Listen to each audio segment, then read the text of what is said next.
সত্য ঘটনা অবলম্বনে শনিবারে অশরীরী।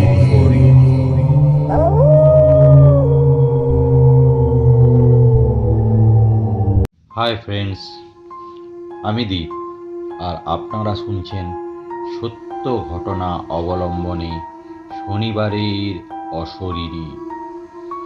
চতুর্থ এপিসোডে আপনাদের সবাইকে স্বাগত। আশা করি আপনারা সবাই ভালোই আছেন। আমাদের ঘটনাগুলি আপনাদের কেমন লাগলো অবশ্যই কমেন্ট করে জানাবেন। আর যদি আপনারা আমাদেরকে ঘটনা পাঠাতে চান তাহলে আমাদের ঘটনা পাঠানোর ঠিকানা শনিবারের অশরীরী @gmail.com বা আমাদের ফেসবুক পেজ শনিবারের অশরীরীতে ইনবক্সে পাঠাতে পারেন। নতুন নতুন ঘটনা শোনার জন্য প্লিজ আমাদের চ্যানেলটিকে সাবস্ক্রাইব করে দিন। আজ আপনাদের যে দুটি সত্য ঘটনা বলবো দুটোই খুব মর্মান্তিক। আত্মা, ভূত বা অশরীরী যেটাই বলি না কেন, শুনলেই আমাদের মধ্যে একটা গা ছমছমে ব্যাপার কাজ করে, মনের মধ্যে একটা ভয় জেগে ওঠে। কিন্তু সব সময় যে অশরীরীরা খারাপ হয় বা আমাদের ক্ষতি করে তা কিন্তু নয়, কখনো কখনো তারা ভালোও হয়। এরকমই একটা ঘটনা চলুন শুনে নেওয়া যাক। সত্য ঘটনা অবলম্বনে শনিবারে অশরীরী।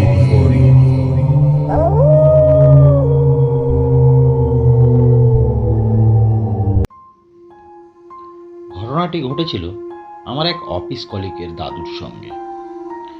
আমার অফিস কলিগের দাদুর নাম ছিল অনির্বাণ সেন।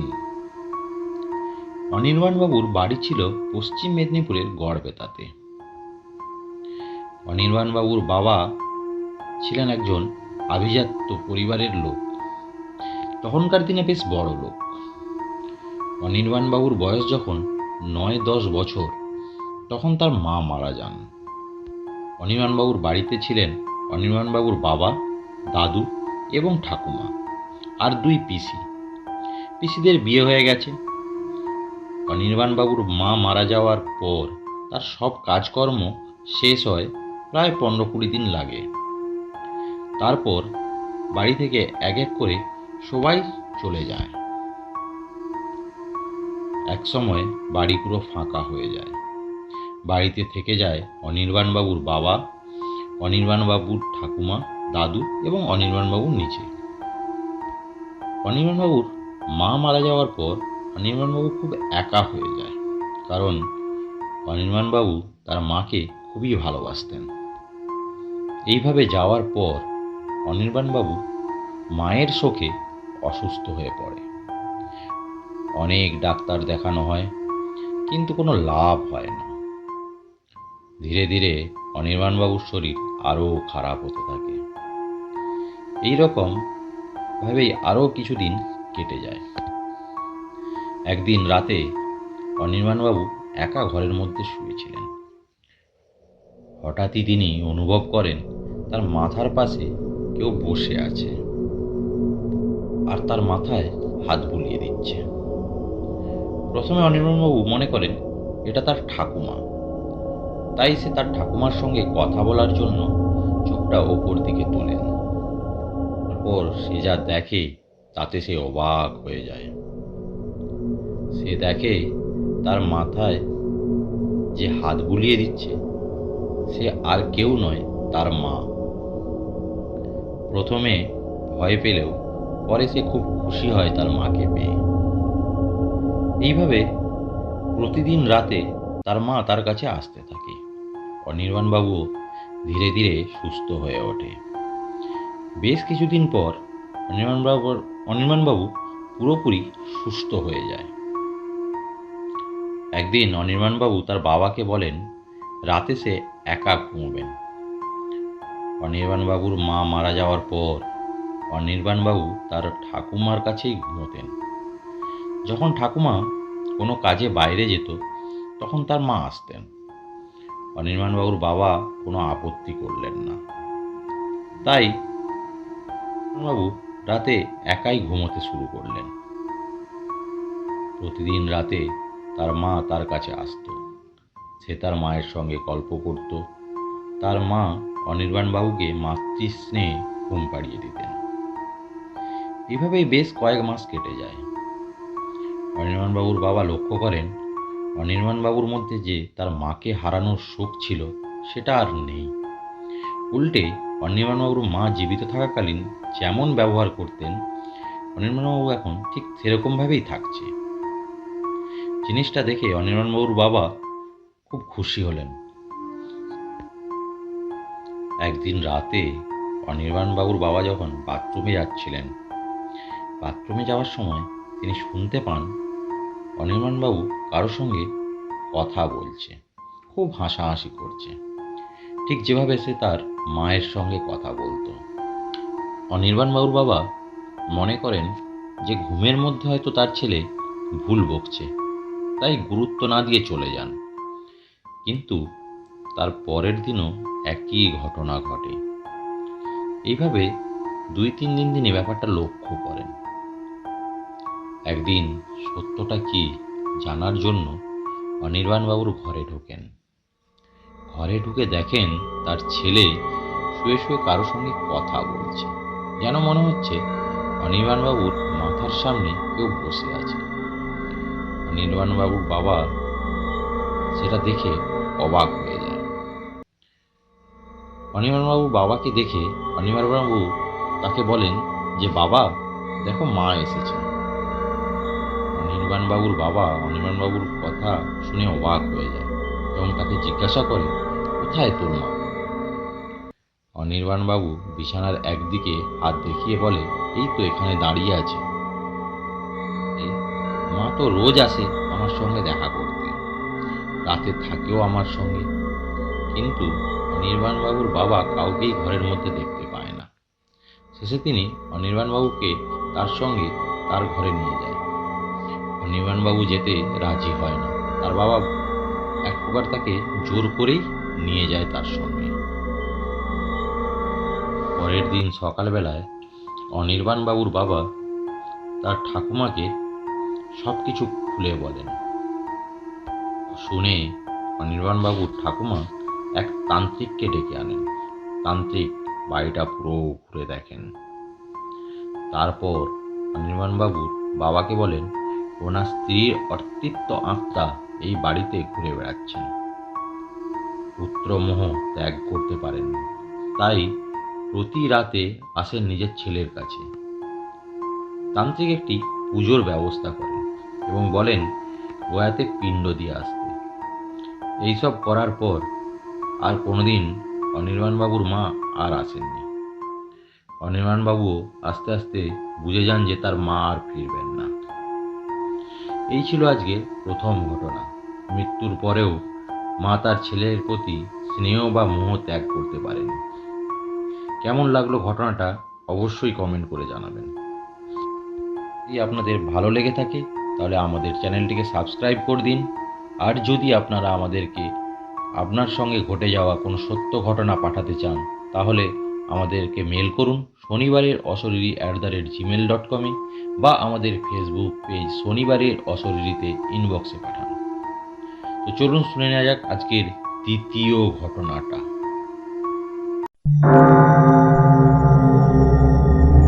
সত্য ঘটনা অবলম্বনে শনিবারে অশরীরী।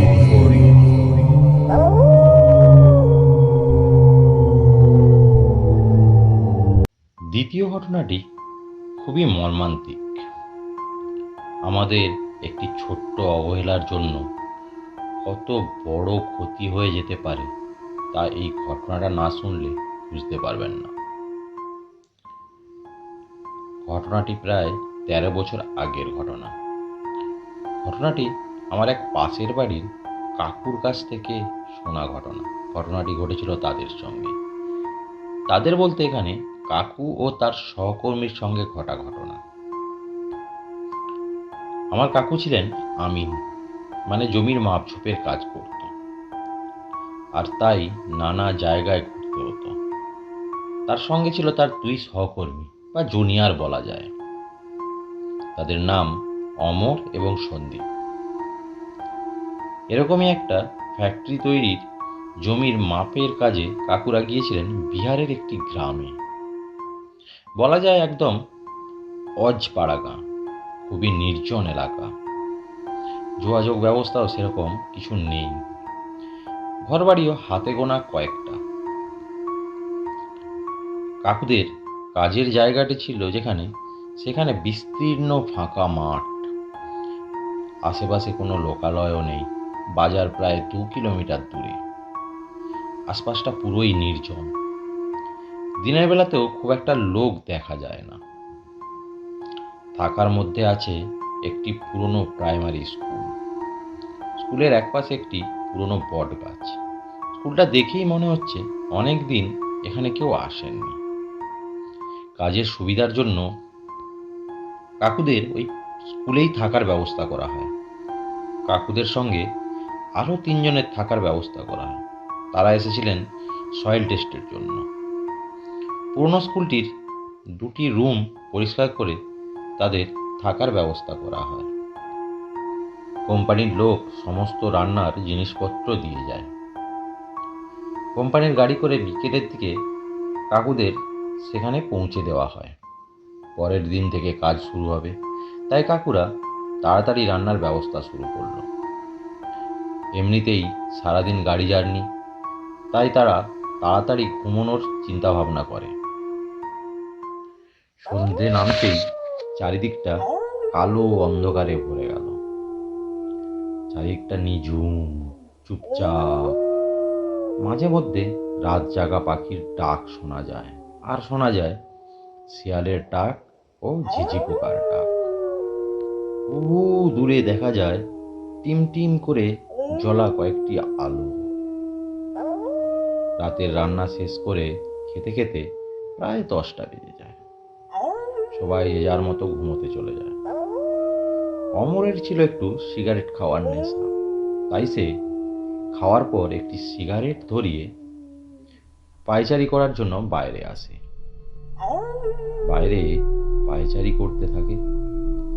অমর এমনিতে একটু সাহসী ছেলে, তাই এইরকম একটা গা ছমছমে পরিবেশেও একা বাইরে ঘুরতে আসতে তার ভয় লাগেনি। পায়চারি করতে করতে হঠাৎ অমরের চোখ যায় স্কুলের ছাদের দিকে। অমর দেখে একটা বাচ্চা ছেলে স্কুল ড্রেস পরে ছাদের ওপর দাঁড়িয়ে আছে। অমর সেটা দেখে খুব অবাক হয়। এত রাতে এরকম একটা নির্জন জায়গায় একটা বাচ্চা কি করে এলো? সে ভালো করে চোখটা দুহাত দিয়ে মুছে আবার ছাদের দিকে তাকায়, কিন্তু এইবার সে অবাক হয়ে যায়। কারণ ছাদে যে ছেলেটাকে সে দেখেছিল সে তখন আর ছাদের মধ্যে ছিল না। অমর চোখের ভুল ভেবে সিগারেটটা শেষ করে রুমের দিকে যেতে থাকে। যাওয়ার সময় সে কৌতূহলবশত আরেকবার ছাদের দিকে তাকায়। তখন সে দেখতে পায় সেই একই জায়গাতে ছেলেটি দাঁড়িয়ে আছে। অমর খুব অবাক হয়। সে জিজ্ঞাসা করে, কে কে ওখানে? কিন্তু কোনো উত্তর আসে না। তখন অমর সত্যিটা জানার জন্য কার্নিস বেয়ে ছাদের ওপরে চলে যায় এবং মোবাইলের আলোতে ছাদের প্রত্যেকটা কোণ, প্রত্যেকটা দিক ভালো করে দেখতে থাকে। কিন্তু না, ছাদের কোথাও কাউকে সে দেখতে পায় না। অমর ছাদ থেকে নেমে রুমে চলে যায়, কিন্তু অমরের ঘুম আর কিছুতেই আসে না। সে ভাবতে থাকে, বাচ্চাটা কে? এত রাতে এখানেই বা কি করে এলো? কারণ অমর ভালো করে দেখেছিল যে আশেপাশে কোনো ঘর বাড়ি নেই। ছাদ থেকে ছেলেটা গেলই বা কোথায়? এই সব কিছু ভাবতে ভাবতে রাতটা কেটে যায়। পরের দিন সবাই সারাদিন কাজে ব্যস্ত হয়ে থাকে। অমরও আর কাউকে কিছু বলে না।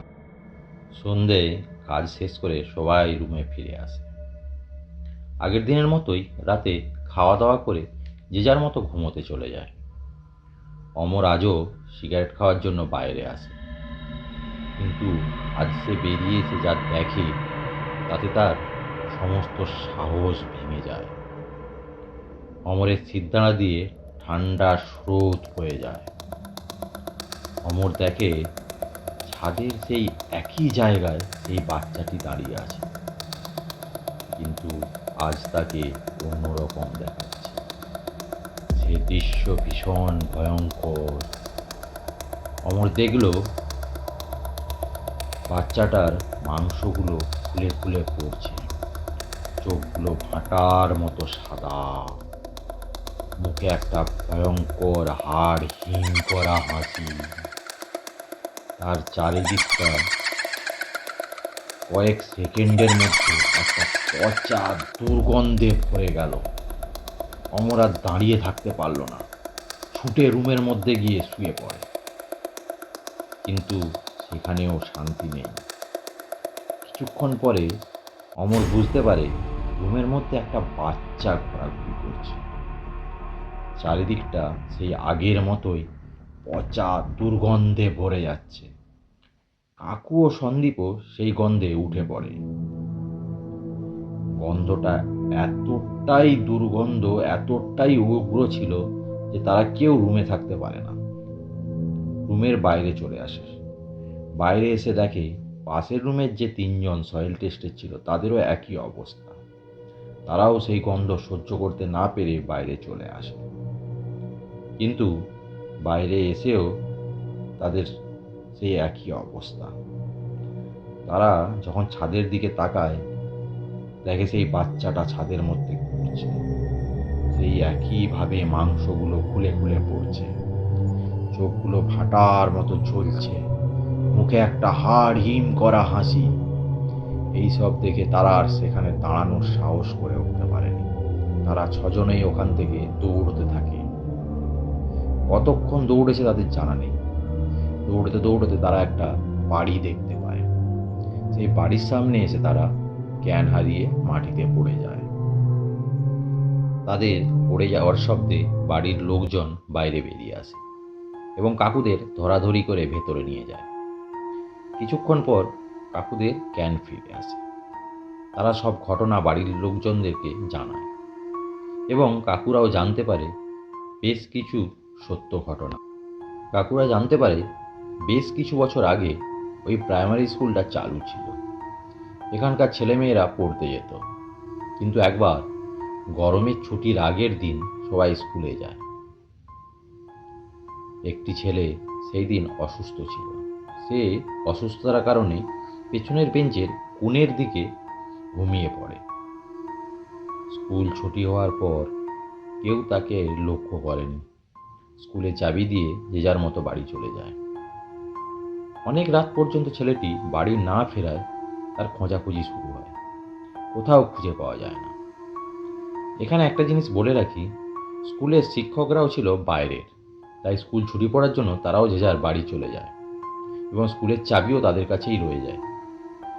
গ্রামের লোকেরা স্কুলে এসে ছেলেটিকে ডাকাডাকি করে, কিন্তু তার কোনো সাড়া পায় না। তারা সাড়া না পেয়ে ভাবে ছেলেটি হয়তো স্কুলে নেই। তারা আবার ওখান থেকে ফিরে চলে যায়।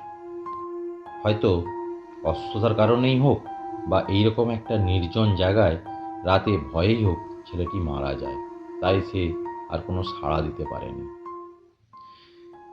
যখন ছুটি শেষ হয়, সবাই যখন স্কুলে আসে তখন একটা পচা গন্ধ পায় এবং দেখে ছেলেটি তখন কঙ্কাল হয়ে গেছে। তখনও কিছু পচা মাংস রয়ে গেছে। তারপর স্কুলটি আবার যথারীতি চালু হয়, কিন্তু সেখানে দিনের পর দিন বিভিন্ন রকম অস্বাভাবিক ঘটনা ঘটতে থাকে। দিন দিন ভয়ে ছাত্র কমতে থাকে। এইভাবে একদিন স্কুলটা বন্ধ হয়ে যায়। কোম্পানির লোককে গ্রামের লোকেরা প্রথমে নিষেধ করেছিল তা এখানে না করতে, কিন্তু কোম্পানির লোক সে কথা শোনেনি। স্কুলের শিক্ষকেরা যদি সেই দিন বা ছুটির আগের দিন তালা দেওয়ার আগে ভালো করে স্কুলটা ঘুরে দেখতেন, হয়তো ছেলেটা আজ জীবিত থাকতো। সত্যি একটা ছোট্ট অবহেলার কারণে একটা জীবন চলে গেল। ঘটনাটা সত্যিই খুব মর্মস্পর্শী। তারপরের দিন কাকুরা কোম্পানির লোকের সঙ্গে যোগাযোগ করে তাদের থাকার জায়গা পরিবর্তন করে নেয়। তো এই ছিল আজকে দ্বিতীয় ঘটনা। ঘটনা দুটি কেমন লাগলো অবশ্যই আপনারা কমেন্ট করে জানাবেন। আর যদি আপনারা আমাদেরকে ঘটনা পাঠাতে চান তাহলে আমাদেরকে মেল করুন শনিবারের অশরীরী@gmail.com বা আমাদের ফেসবুক পেজ শনিবারের অশরীরীতে পাঠাতে পারেন। আজকের মতো বিদায় নিচ্ছি। আবার দেখা হবে পরের শনিবার সত্য ঘটনা অবলম্বনে শনিবারের অশরীরীতে। টাটা, বাই বাই, সবাই ভালো থাকবেন।